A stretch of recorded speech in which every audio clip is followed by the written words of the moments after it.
Back in my younger days, I thought honesty was the best policy, and it turns out it in fact is not the best policy, and you should remain silent at all times.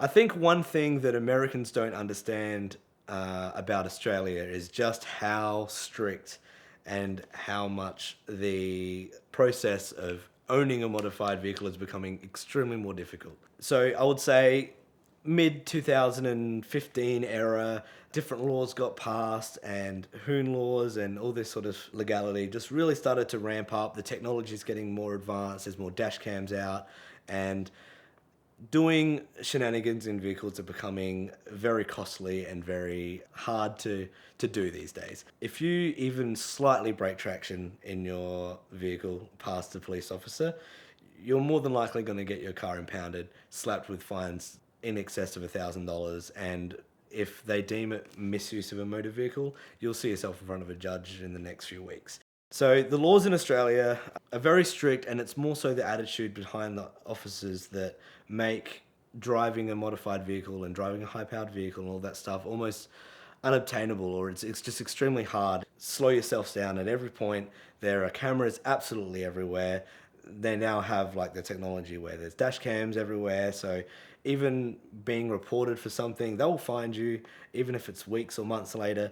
If it's something that's big enough of an event, they will find you, and they will eventually fine you full force and take you to court. I've had 2 cars impounded for doing what something over here would be a slap on the wrist and please just do that somewhere else. Please move away. My first experience of getting my car impounded was when I was fresh 16, 17, just got my license, and I had at the time an EB Falcon that was 351 stroker, manual, bit of a hodgepodge of different vehicles put together, but anyway, I thought it was the best thing in the world. And I've decided to, as you do, go out into the middle of nowhere, have a little bit of fun. It was actually out on a dirt road in the middle of nowhere. I had a few friends with me, and I said, hop out the car for a second, I'm just gonna be silly up the road. And I did, and I ended up delaminating a tire, and I'm like, you know what, I should probably change this before driving back into town. And when I talk about in the middle of nowhere, I was at least half an hour, 45 minutes from the nearest town on a dirt road, secluded. And I'm like, all right, cool, that's fine. I'll jack the car up, and as I was doing that, started changing the tire, a police officer decided to drive past me, and I'm like, oh great. He's pulled over, he goes, everything okay here? And I said, just changing the tire. He gets out the car and has a little look around, and he goes, oh, that's not very good. I'm like, yeah, it's going to be changed, and I'll be on my way shortly. And he goes, okay, no worries. And I'm thinking, that's odd. It's obvious what I've been doing. But anyway, I was quite far away from where I did it. He took everyone's name and number, because in Australia, you have to identify yourself no matter what the circumstances are.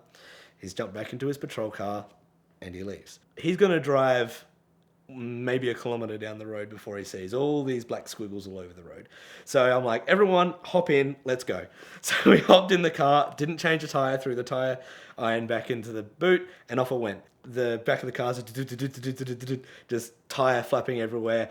Bits of my car are falling off, but I'm like, I've got to get out of here because he's going to see that and he's going to come right back. And the sun was setting, going as quick as I can without crashing on this back road. I'm like, quick, get Google Maps up. We need to know like how to get back to town in a different way than what he thinks I'm going to go. And sure enough, my passenger's like, all right, there should be a road that goes straight through to town. And I'm like, all right, cool. I've taken off the main road and I've headed down this back road for about 2 minutes, and then there's a cattle gate in front of me, and I'm like, oh goodness. So I've got a bank on one side and a cliff on one side, and it's been like that for quite some time. So I'm like, all right, I've got to spin this thing around. So I've pulled the handbrake, which was one of those hand ones at the time, spun the car around, clipped my front bumper, and it's kind of fallen off, and I'm facing back towards the main road, and the sun's starting to set, and I'm like, all right, grab the front bumper, put it in the back seat of the car. I was thinking about heading back out, and I'm thinking, that cop's just examining my artwork on the road, and he's going to be coming back anytime soon. So I'm sitting and waiting, and I'm like, you know what? I think I might wait it out. And by that time, the sun has pretty much set, and I could see the headlights of the police officer back where my artwork was. And we're like, let's wait this out. I might get away with this. So we're watching over the horizon as the headlights go past the back road that I took, and then that stops. And I'm like, oh no. And then the lights start coming backwards. And sure enough, he comes straight up to me, parks in front of me, grabs some dirt and rubbed in my eyes, and I was very upset and blah, blah, blah. And it didn't work.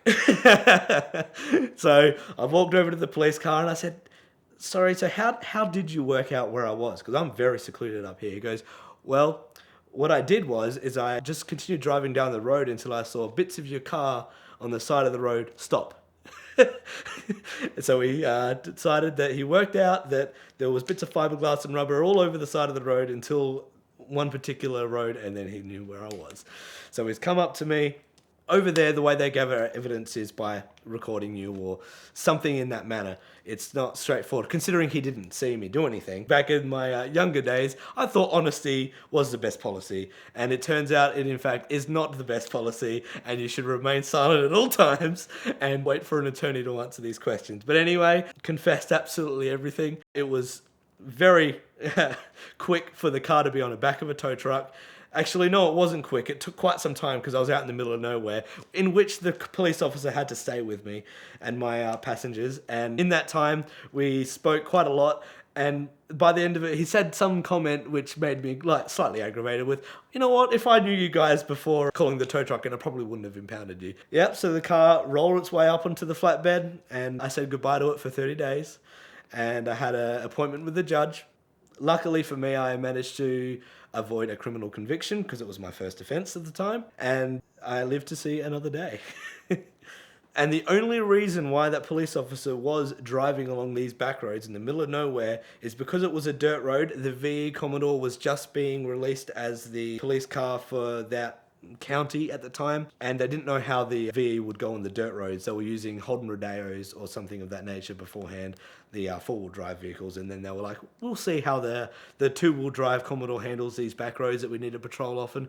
And that's the only reason why they were driving down the road that day. I think the absolute minimum charge of misuse of a motor vehicle is $996. It is a criminal offence, and you do run the risk of getting a criminal conviction. I've been charged with it twice. So the first time I was granted leniency, and I've managed to walk away with just the impound fee, which was about $1,000, and I think I don't recall getting a fine on top of that. A lot of it has to do with the prosecution being prepared, and they were not. Luckily, I arrived to the courthouse with a disgruntled judge because the police prosecution over the past couple of hours have been dropping the ball completely, not having cases ready, not having the correct staff on for the day. So when it finally came to my turn to see the judge, he was already disgruntled at the lack of police officers that were attending. So when I finally waited for 20 minutes for a police officer to rock up, my lawyer did the speaking for me and said, how do you plead, guilty, whatnot? And then they turned to the prosecution and said, okay, what do you have to say? And they're scrambling through the notes trying to find anything, and basically all they read out was a report. The judge saw that as a lack of effort, and luckily the judge did sit very in the middle when it came to this. Granted me leniency, first offence, and the police were unprepared, and I walked out the court that day with not too much more than a slap on the wrist and obviously the $1,000 impound fee and losing my car for 30 days. I think it's now 5 Hoon law breaches. I think they do crush your car. I had a friend of mine who did accumulate those said 5 criminal charges of misuse of a motor vehicle, and I think the last vehicle that he was caught driving recklessly or whatever was a pretty new at the time C63 AMG, and they said, we are crushing your car. And to that he said, no, you're not. And essentially he managed to get the car back home. After the impound, it was a bit of time before they actually set the date for the crushing of the car and whatnot, to he which then sold the vehicle and purchased another vehicle that he was willing to sacrifice.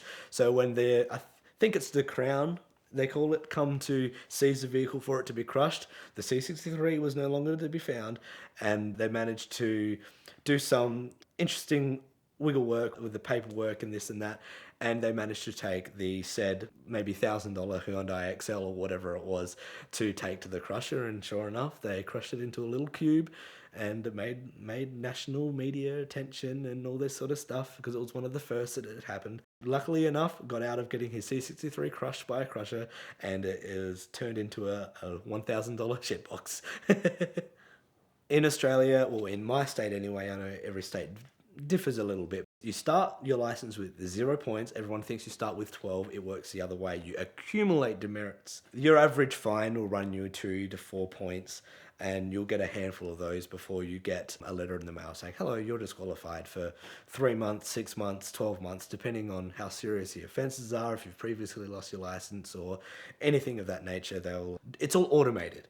All right. If it's just normal fines, speeding fines on your phone, all that, it's not anything that's not criminal will just be all automated. But for a criminal offence, it's something that the judge sets.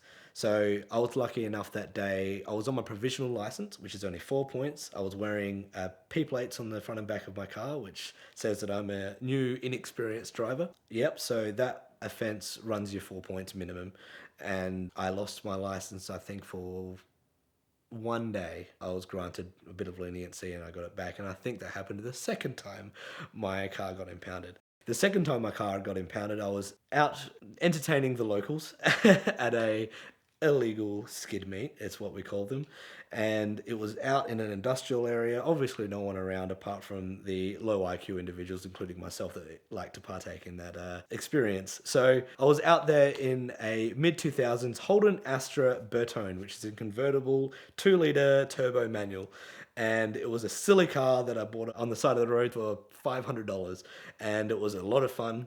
We were driving around and we came across this meet of lower IQ individuals, and I decided to join them. I've pulled up and everyone's doing silly business on the road, creating nice artwork, and I decided, it's front wheel drive. It might not be the best skid of all time, but I looked around and I couldn't see anything. I asked one of the locals, hello there, is there any police officers around? To which they answered, no. So have at it. So I've put it in reverse, done maybe 2 loops of reverse donut, and sure enough, whoop whoop, immediately in an unmarked vehicle parked on the side of the road, disguising themselves as another local that was interested in what was going on. And sure enough, it was a police officer that I had seen previously that night in another vehicle who told me to go home, who was not very happy that I had returned to participate in this. And of course, the car rolled up on the flatbed and I had another court appearance in a couple of weeks' time. So luckily in Australia, your insurance is not tied to your driving record where it is here. You do need to answer a series of questions when applying for a policy. They might ask you, hello, have you been involved in any motor infringements in the past 5 years? And to which you either be honest and answer yes, to which they will ask you probably 1,000 more questions, and you'll be on the phone for an extra hour just to get insurance. So 9 times out of 10, everyone's going to answer no to that question. They can't have access to your driving record legally, I don't think, from my experience anyway, and I've been insuring every single vehicle I've ever owned answering with that question with no, and it's never come back to bite me so far. So your insurance is completely based on your age and where you live and how you park your vehicle and what the vehicle's worth and all that sort of stuff. But it doesn't actually tie into your driving record, which is something that I think quite a lot of us are grateful for.